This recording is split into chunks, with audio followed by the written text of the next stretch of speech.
जी एक बंदा है 20 लाख का मकान, एक बंदा दलाल है, शमसार हैं।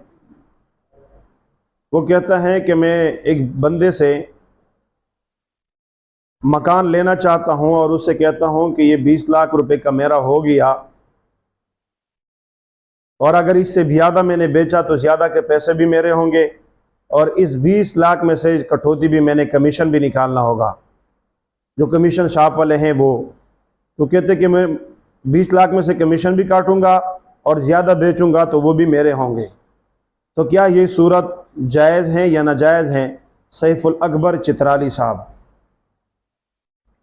याद रखें, कमीशन शॉप के ऊपर जो लोग बैठते हैं और दलाली करते हैं, और लोग इस संसार, अरबी में इसको असल में संसार कहते हैं, वैसे तो ये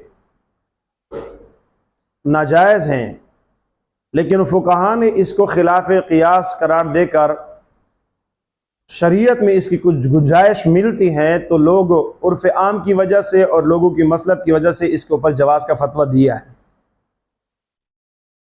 फिर इसमें कुछ शराइत हैं। इसमें शराइत ये है कि आप कोई मकान अगर बेचना चाहते हो तो जितने का मालिक ये मकान आपको मकान देता है, इसमें से उर्फ के अंदर जितने पैसे काटे जाते हैं उतने पैसे आप काट सकते हो कमीशन के तौर पर। ये तो आपने टाइम दिया है, इस वजह से काट सकते हो।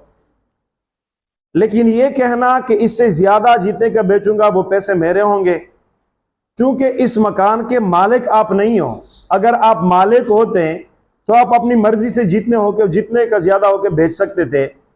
इस सूरत में आपके लिए ज्यादा के पैसे लेना ये जायज नहीं है। कमीशन जितना है, 25 लाख के बेच दे तो 25 लाख का कमीशन काट सकते हैं, 20 लाख का बेच दे तो उसकी कमीशन काट सकते हैं।